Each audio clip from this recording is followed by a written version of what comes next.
Welcome to Harnessing Your Wealth with Billy Peterson. As the founder and CEO of Peterson Wealth Services and a former #1 ranked jockey, Billy knows what it takes to succeed. In this podcast, Billy and his team will help equine enthusiasts, business owners, and retirees understand the keys to financial freedom.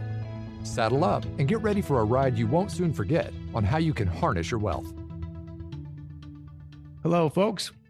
This is Billy Peterson. Welcome to the show, Harnessing Your Wealth. Today, I want to introduce a good friend of mine, John Diehl. John, thanks for being here with us today. Hey, Billy, thanks for having me. It's good to see you. You bet. Good to see you. We wanted to bring you on as you have extensive background in the concept of aging. And I don't mean to sound trivial when I say that. I want to get your background as you work with the Hartford, a great partner to us in our business here for many years. We know Matt Montague. He's helped us in many, many ways over the years. He was actually the one who introduced us to you, John. So I know you do a lot of work. You work with studying and doing research on how people are aging and how people are growing and older, if you will. So it's interesting to me, and the reason I wanted to have you on the show is to help our listeners understand what's going on in your research. And so we can kind of get through the curtains, if you will, and helping people manage money is great and building those portfolios. But ultimately, what are they going to do with the money that they obtain and accumulate during their working years as they start to think about retirement years? So I'm going to start with just giving you the chance to give us your background and the kind of work that you do for the Hartford. Sure. Great, Billy. Ironically enough, this month I'll celebrate my 35th anniversary of working with the Hartford and Hartford Funds.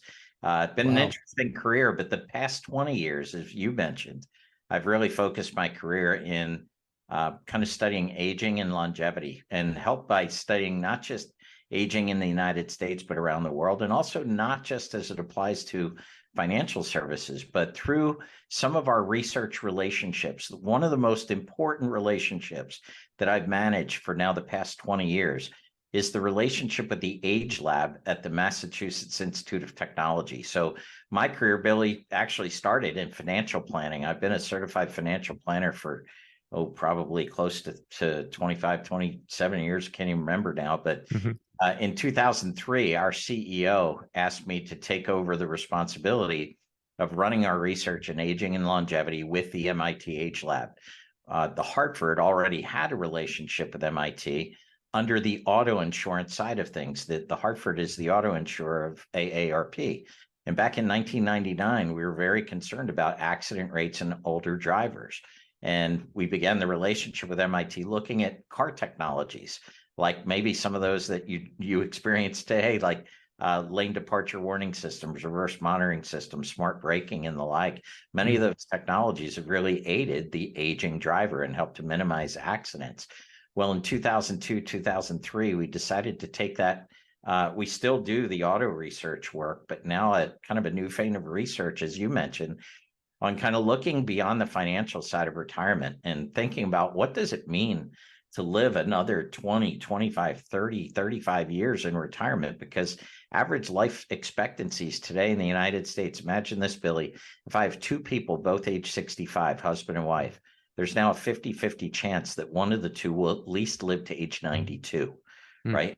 And for the ladies listening, we probably don't have to share who the odds are in favor of. But as we think about living into our early to mid 90s, it changes everything, Billy. It changes the decisions we'll have to make about where we're going to live, about what we're going to do, about how we get around and access the things that are important to us, and even about the friends that we're going to associate with and how we maintain those strong relationships over time. So yes, financial resources crucially important, but it's not the only thing.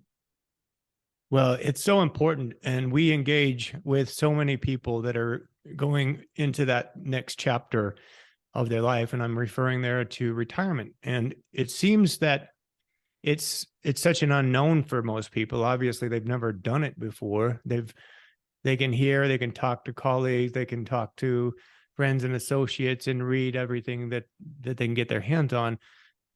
but it really boils down to what does it look like for each person.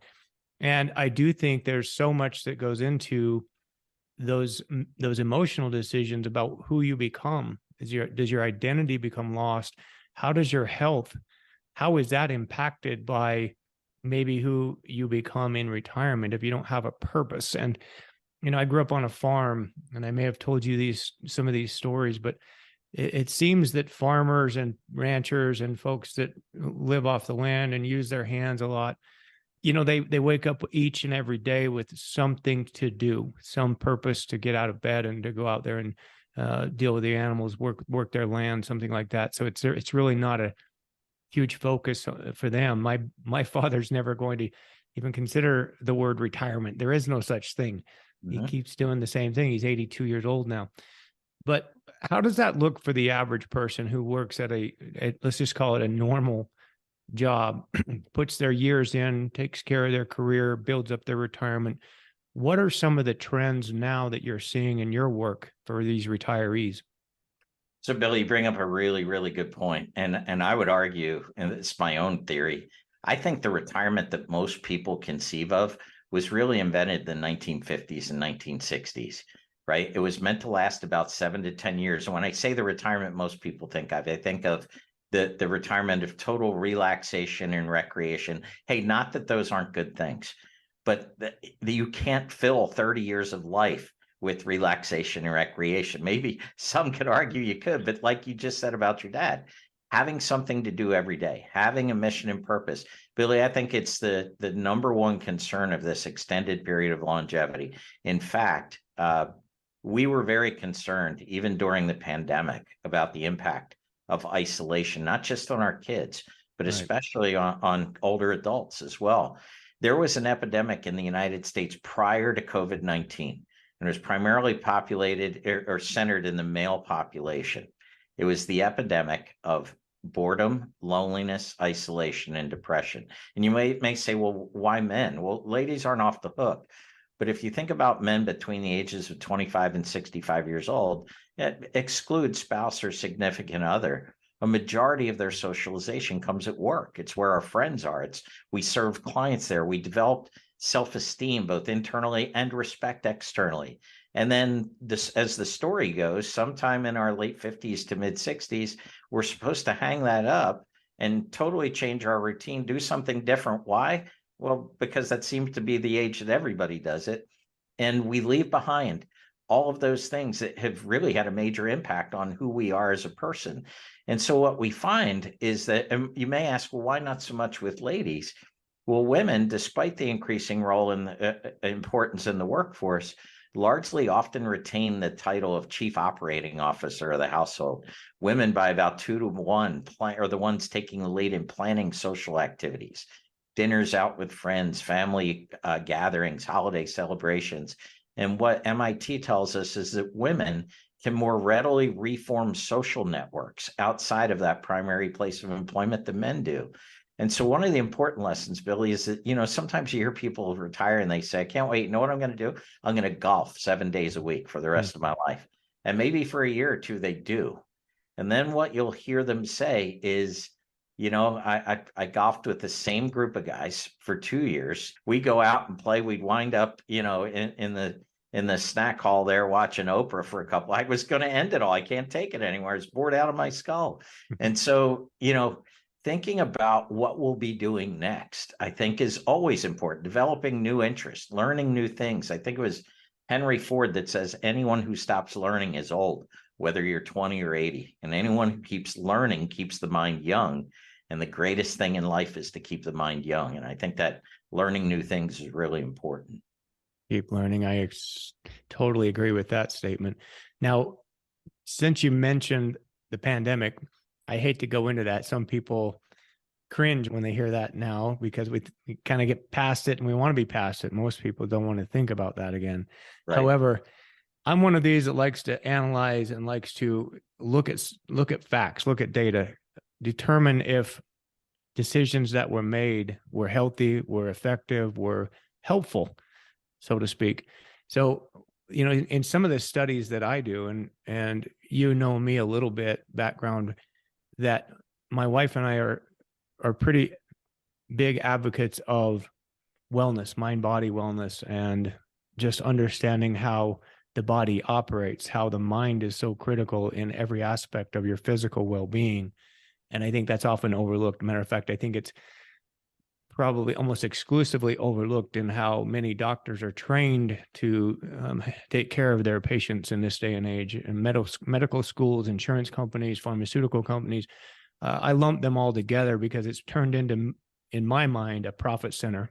And we've gotten away from the total body wellness and the emotional aspect of how physical attributes are manifested with our emotional situation, what's going on in our life. In other words, our stresses and anxieties. So during the pandemic, you saw how the fear was propagated so extensively with the media, with even our own healthcare directors, the people that we are all turning to get information. I think the fear was at an all-time high. Now, I know a lot of times stories get over dramatized just because people like to be in the spotlight. They want to, how make a story sound bigger than it is. And I think we've all been guilty of that from time to time. But what it did in my mind was create an unnecessary amount of fear. And I know for a fact that fear downregulates our ability to heal. It shuts down our immune systems. And so I wish there was a way to study how negative and poor or detrimental that was for people who maybe did get sick or get the virus. And I think almost everyone on the planet's have it by now. But how much that contributed to severe disease or even death because of isolation and being unable to just connect and have that human element there. Have you guys done anything on that and looked into impacts around the pandemic response? I think it's probably still too close to the quote unquote end of the pandemic, right? For us to have had valid results. But I do think your concerns are valid in that isolation increases fear, paranoia, so on and so forth, let alone that if you think about just those couple of years, and I, like you, I hate to take people back to that, but we had to isolate in our homes, which the only thing to do was watch TV or play board games, right? So you're watching this steady flow of negative information. And don't get me wrong, a little bit of stress actually adds to brain health. We're actually working with a brain researcher named Dr. Mark Milstein in Southern California. He just wrote a book called The Age-Proof Brain. And what he talks about are little things that we can do to actually extend the health of our brain, maybe staving off the dementia or Alzheimer's, things like that, through lifestyle choices that we make. But when talking with Dr. Milstein, one thing he said to me, akin to what you were just talking about, Billy, was that modern medicine was really developed to treat specific ailments in different areas. So we have a cardiologist and a neurologist and a gastroenterologist, but we're just now scratching the surface of the interaction of all those systems. And at the head of all those systems are our brains, right? Our mental health. And I think there is validity to the concern. And again, I'll just add this. Everyone knows what it feels like now to be isolated from our experiences over the last 2 or 3 years. But especially when we talk about aging into our 80s, 90s, so on and so forth, if we're not socially active, if we're not being intentional about developing new interests, meeting new people, learning new things, that isolation can actually be self-fulfilling. It can be something that we bring upon ourselves. And given that, I think you're right. There was just an article in the New York Times, but I think it was by Nicholas Kristof, very popular writer for the New York Times, talking about why is it that Americans chronically feel more pain than many other citizens of other societies. And part of that supposition may be because of the incredible amount of stress that we encounter. And in his article, he was talking about the origins of some of the opioid crisis, right? People trying to alleviate that pain, where I know Dr. Mark Milstein would say, what he has seen in his research is adopting practices such as mindfulness, meditation, prayer, whatever flavor that takes, right? Being able to relax the mind, clear, is actually really healthy for your brain. And I think when we think about extended longevity, it's hard to think about living a long time, leaving our brains on the sideline. We certainly want to bring that along with us. And so, sleep habits, nutrition habits, exercise habits, all these things play a role in our long-term, not only our overall physical health, but also our brain health. Right. Yes, for sure. And we talk about that all the time. So amazing to me how many people suffer from chronic diseases, chronic pain. It is an epidemic. I read an article last weekend that said more than 50% of our population is suffering from some sort of a chronic ailment. And that could take the form of even of diabetes, of chronic migraines, of chronic knee pain, chronic back pain. The back pain epidemic costs our country north of $100 billion a year, John. It is absolutely crazy to me, yet they can't, most people can't find the correct answer. Fortunately, I was one of them. I was part of that population.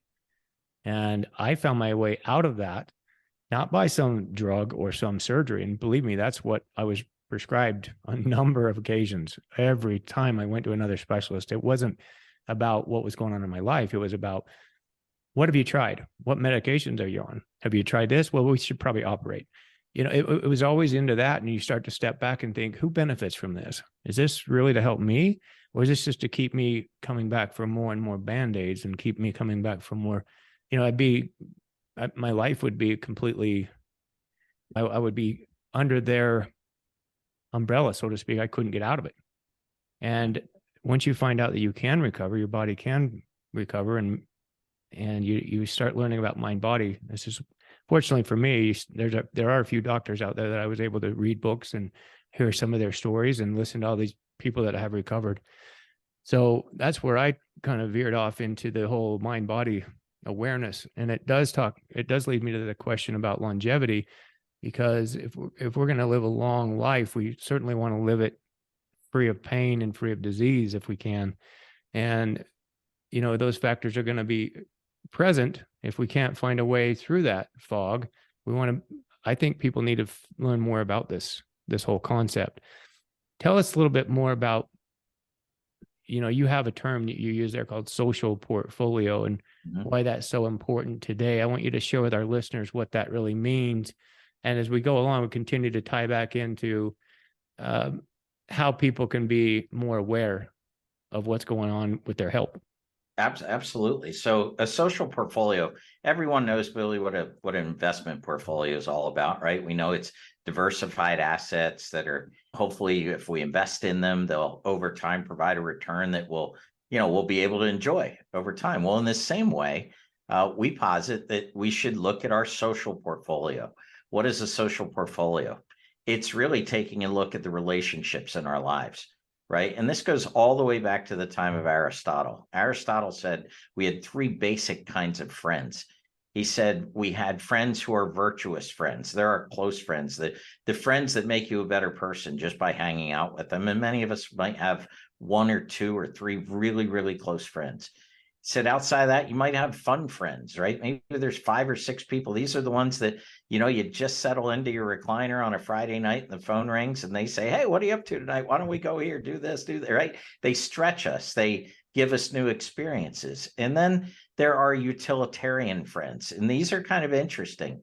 Your utilitarian friendships are people who you wouldn't necessarily call close friends, but you're somewhat familiar with them. They're also referred to as weak ties. So think about a hairdresser, a barber, a favorite waiter or waitress at a restaurant who, you've seen them over time. You've developed somewhat of a relationship. You know about their families and things like that. But those friends kind of keep us in touch with the world around us because they're not necessarily from our inner circle.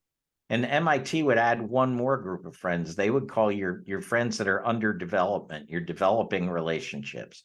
Who are people in your life that you think you would like to learn more about? Billy, the reason why your social portfolio is so important in evaluating, how many friends do I have, is that oftentimes as we aging, there's a natural attrition to our friendship networks.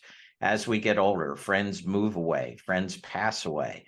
And if we're not careful about kind of replenishing that, we can find ourselves again experiencing that isolation that I talked about earlier. In fact, what we see today that are about 31% of Americans over age 65 say they haven't made a new friend in the last 5 years. That's pretty concerning, because as we age, our friends do two really important things for us, among others. But one, they get you up off the couch, giving you a reason to go someplace and a reason to be there. So you're physically active, you're involved in doing something. And secondly, mental stimulation, right? A reason to circle the date on the calendar, things to look forward to. You know, they say it takes about 48 to 60 hours to begin to form a new friendship. People are like, where in the world am I going to find that time? Usually it occurs not because you've allotted certain hours. It's because every Thursday night you go and participate in this activity. Every other Saturday, you give your time to a charity in town and spend time with other people. And so it's kind of developing a new routine. See, when we retire, we park a routine that many of us had been following for 20, 30 years. And we just think that naturally something's going to replace it with no effort on our part. And so, you know, I think knowing that friends are so important. In fact, there's another study Harvard University did called the Harvard Study on Adult Development. They followed over 700 men, half from Harvard University, half from some of the poorest neighborhoods in Boston, over the course of their lives. And every year they would get together with them, kind of interview them. And they wanted to assess the paths of their life over time. They said at the end of the study, in fact, I think they're now into the second generation of the study, that three things really stood out among those who aged most successfully. One was that they had a basic philosophy upon which they based their decision makings over weeks, months, years, right? So it was something they were trying to become, and their decisions were based on that. They said, secondly, they were resilient. When life threw them a curveball, they absorbed it, learned from it, grew from it, and moved on. But the one thing that was more important than anything was the strength of relationships. So we kind of bring it out, Billy. We talk about this concept of a social portfolio because we're concerned that people think that at age 70 it's as easy to make friends as it was at age 20, and it's not. Largely because we're not in the same kind of environments that we used to. As we age, we have to be more intentional about putting ourselves out there. We may have to take all investing involves risks, even investing in their social portfolio. You may not enjoy what it was you tried. That's okay. At least you know what you didn't want to try, right? But you may come away with a relationship or two that may help. And one other thing, Billy, before I leave the topic, it's really important to integrate younger people into your social network as you age. You say, well, why is that? Well, young people do have a certain amount of energy. But by incorporating younger people into your social portfolio, you'll virtually guarantee that you won't outlive your social network. You would say, well, it beats the alternative. And I would argue back, not if you've ever met someone that's ever lost all those around them that make life worth living, right? So as we think about the organizations, the charitable volunteering that we do, where we find ourselves during the week, getting involved with groups of people who come from different backgrounds, different ages, it's really important to healthy aging and our relationships. Excuse me, we're almost in the home stretch for the episode. But before we cross the finish line, I just want you to know that you can contact Billy and his team at www.petersonws.com or by visiting the show notes. Now, back to harnessing your wealth. Yeah, you look at those younger people in your life and sometimes I guess you get a little nostalgia, wishing you could go back sometimes, do it again, but they do provide some of that energy and give you maybe some outlook of things you might want to do or try or experience. And, you know, your mind is a crazy thing. I keep going back to that, but just what you believe actually can manifest and can become reality. They did a study. I read this. It was a very interesting study. I can't remember the name of the organization did it, but it was a pretty well-known university. And they took, I think it was 8 or 10 males, and they put them in, these were older gentlemen, maybe set in their 70s. And what they wanted to do is test their sense or the perception of reality. And they put them in some sort of housing arrangement, some campus. I can't remember how it was all structured. But long story short, put them all together and they took them back in time about 30 years. So everything in their house, everything in their living quarters was magazines and newspapers, everything from the 1960s or something like that. And I think they did this in the 90s. And so they lived in such a way that everything became as if they were living in the past. There was no mention of current years, current times, current, way things were or way things are. It was the way things were then. And I wanted to see how this would affect their mindset. After 3 weeks, they came out and then they measured a whole bunch of things, took a lot of tests. These men actually measured, after going back in time, feeling like they were 30 years younger, they measured like 100% higher.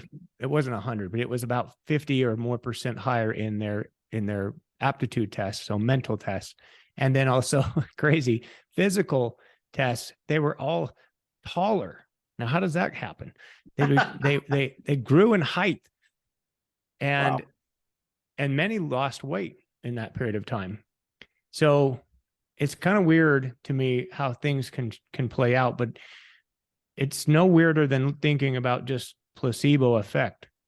If you think about how people can be cured from a cancer, from a stage 4 cancer, incurable disease was thought to be incurable, and they're given a sugar pill, but they think that they're going to heal because they don't know it's a sugar pill, and they heal and they get better.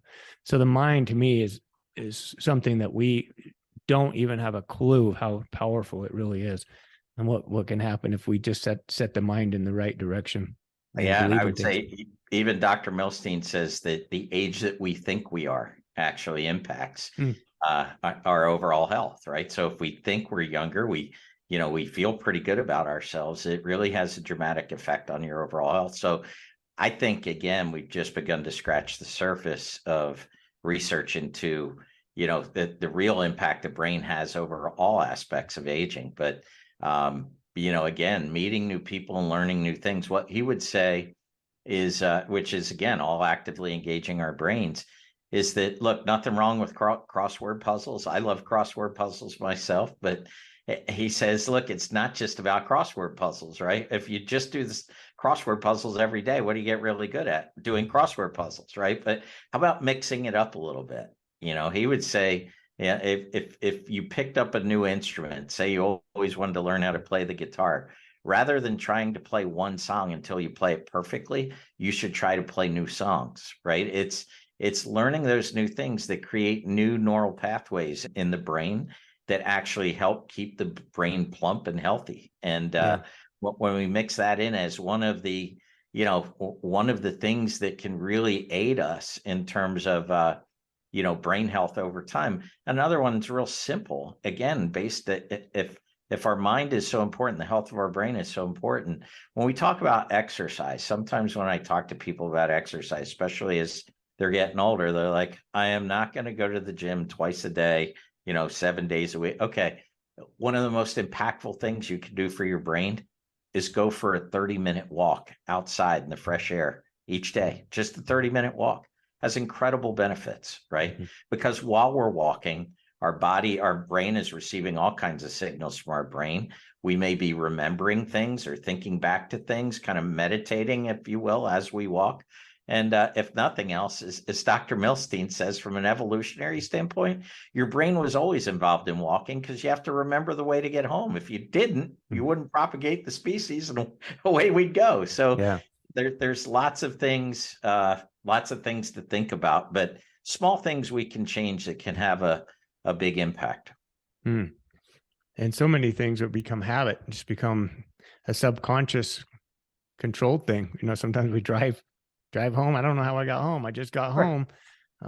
But your mind can wander. And I think that's one of the things is present moment awareness, that meditation, the whole concept of just being present. And I found that to be a huge part of me getting well, is understanding that I was overthinking, worrying, overanalyzing. And it all came back to just mostly just the fear of the future, the worry of the past, the not being comfortable with what I was doing right now, and always worrying about the next hurdle to jump.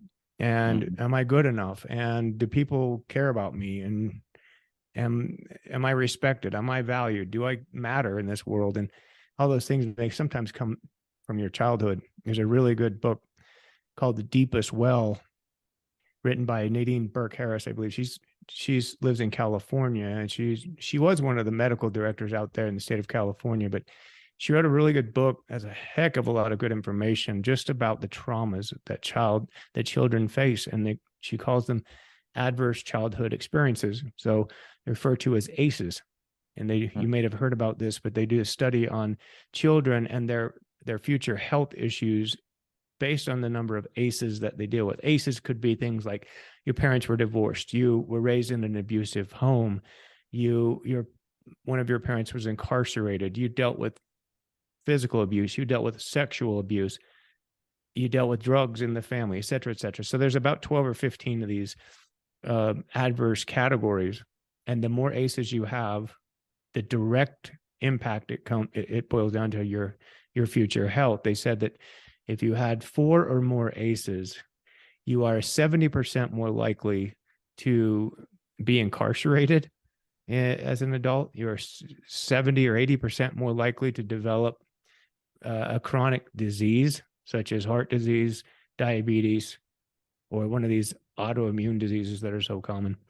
So you think about that, and that all comes back down to your health of your mind and the things that you set in your mind. And we're so susceptible and fragile as children. So I think I would recommend that to all the listeners if you haven't read that yet. It really tells you a lot of good information.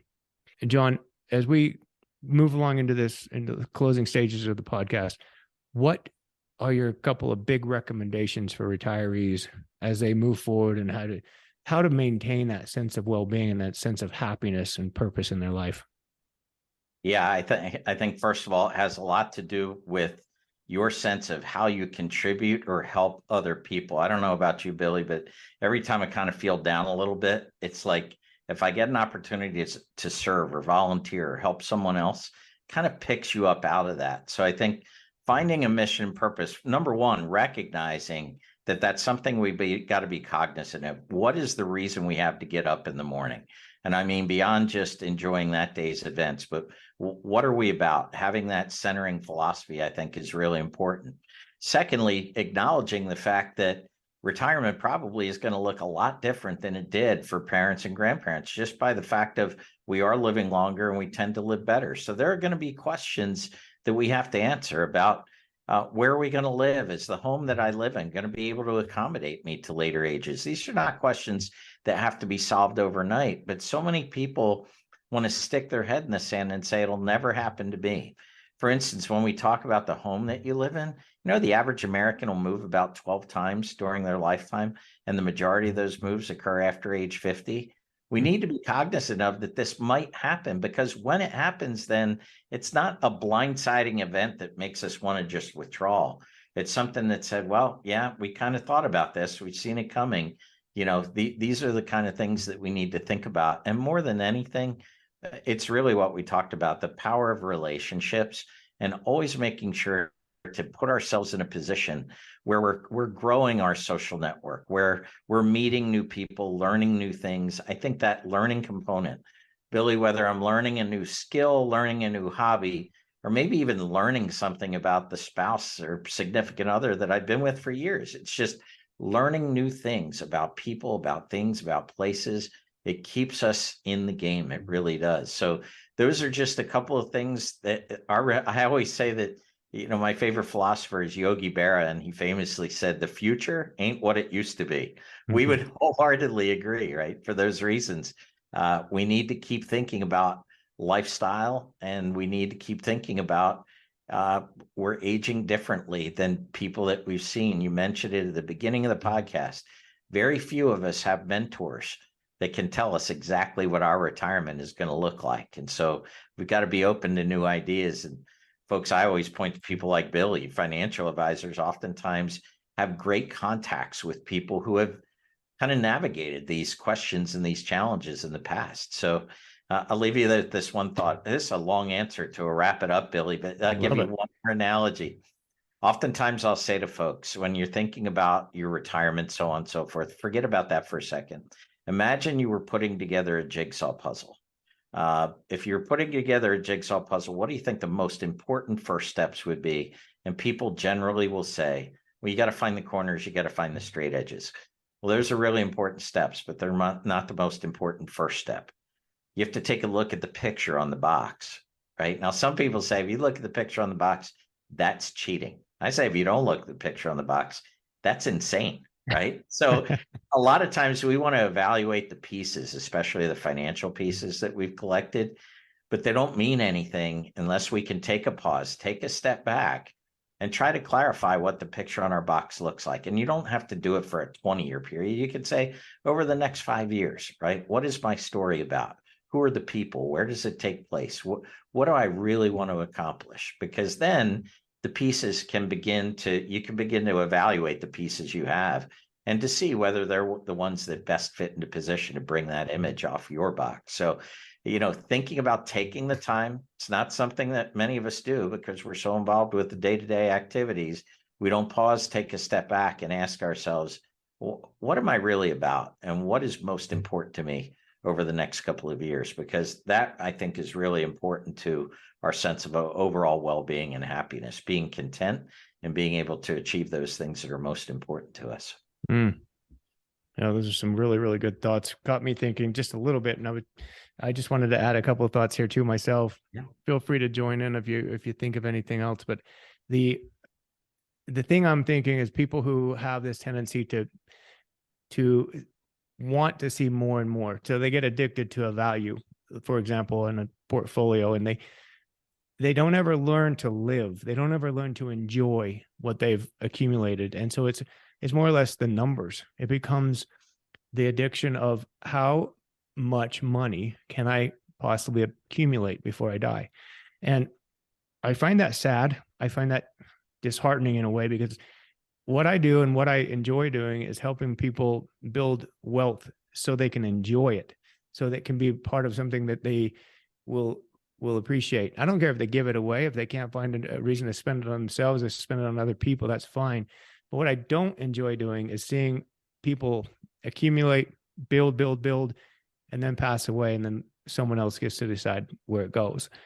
And even then, some folks don't even want to do the planning for that, the estate planning. And I think it's just so critical to bring these to your awareness. If you're going to start building wealth, don't make it about how much you can obtain. And I'll refer to a few institutions that are very common and very easy to pull back into reference. So for context, think of Yale, think of Harvard, think of some of the major institutions around this world sitting on billions, tens of billions of dollars. And you somehow sometimes ask yourself, when is enough? When do they use that more than they are? I know that they say, well, we need this to do X, Y, Z.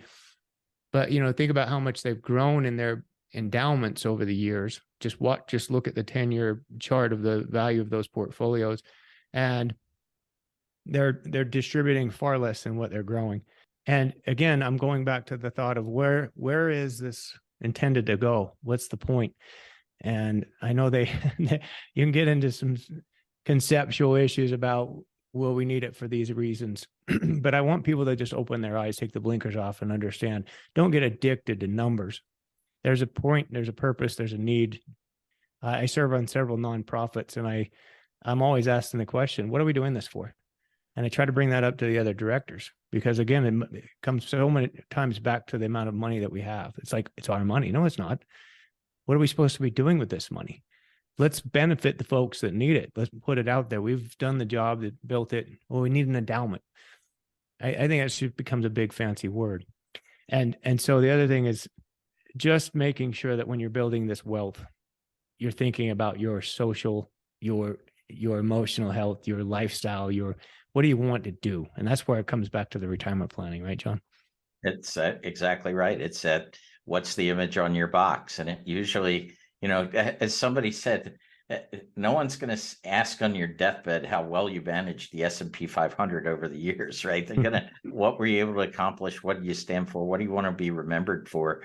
What are you about, right? That's what when I talked about that Harvard study on adult development, it's having a philosophy about who you want to be, what you want to be known as, and becoming that person, and using your whole life to kind of support that, I think, is really important. That's that sense of mission and purpose that we talked about.